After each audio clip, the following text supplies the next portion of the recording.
ভালোবাসার মানুষকে সবসময় সময় দেবে, না হলে সময় একদিন তোমার ভালোবাসার মানুষকে কেড়ে নেবে। তোমার সাথে এটাই হয়েছে। আমি ভালোবাসা দেখিয়েছিলাম, ঠিক আছে, আমি তোমাকে চেয়েছিলাম, তুমি অন্য কাউকে চাওয়ার অভিনয় করেছো, মধ্যে থেকে আসল মানুষটাই কেটে পড়েছে, বুঝছো?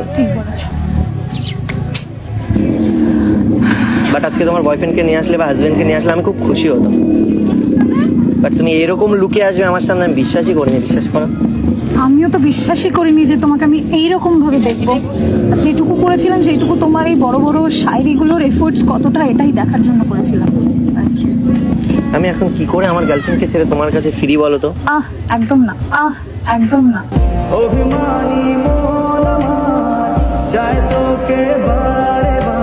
অসময়ে যে পাশে থাকে তাকেই বেশি প্রায়োরিটি দেওয়া উচিত। এই তুমি কি ছাড়বে আমাকে? হ্যাঁ, কোনো ব্যাপার না, হ্যাঁ, কোনো ব্যাপার না। ভুল না হয় আমারই ছিল বেশি, করনি ক্ষমা করেছো দোষী। আমি ছেড়ে দিচ্ছি মানে তোমাদের দুজনের যাতে কিছু হোক সেই জন্য কিন্তু আমি ছাড়ছি না। আমাদের বাচ্চা কাচ্চা হওয়ার কথা হচ্ছিল, কিন্তু আরে মানে হচ্ছে আগে সেই কথাই বলছে, যদি তা বলছে আমাদের কিছু যদি হোক তাহলেও ছাড়বে। না, কোনো ব্যাপার না। কি বলছি, এরকম গার্লফ্রেন্ড পাওয়াই তো যায় না। ডিসাইড করো কি করবে না করবে। একদমই না, আমি তোমাদের রিলেশনশিপের মধ্যে থার্ড পারসন হয়ে থাকতে চাই না। আমি বরং উঠি, তোমরা হ্যাপি থাকো। আরে আমাদের বেশি দিন হয়নি রিলেশন, হয়নি তো, আমাদের এই 2-4 দিন হয়েছে রিলেশনে। তো আমি ভাবলাম ওর সাথে রিলেশনে যাওয়ার আগে ও বললো যে ঠিক আছে আমি তোমার সেই বান্ধবীটাকে দেখতে চাই। এটা কিরকম রিলেশনশিপ? নতুন রিলেশনশিপে গিয়ে তুমি পাস্ট নিয়ে কথা বলছো।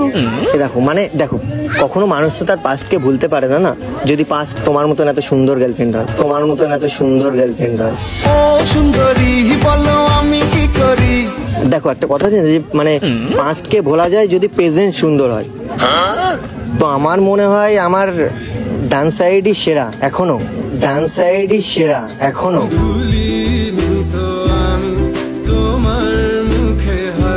মানে আমার কাছে আমার গার্লফ্রেন্ডই মানে সুন্দর, কিন্তু 10 জনের কাছে তুমি সুন্দর। ও কিন্তু বলেই দিয়েছে, ও রাজি হয়ে গেছে। আমি কারোর লাইফে অপশন হয়ে থাকিনি, থাকবো না। হলে ওয়ান এন্ড অনলি হতে চাই, নাহলে না। তুমি তো ছিলে, আমি থাকলে এটা কোথা থেকে এলো? ও আসেনি।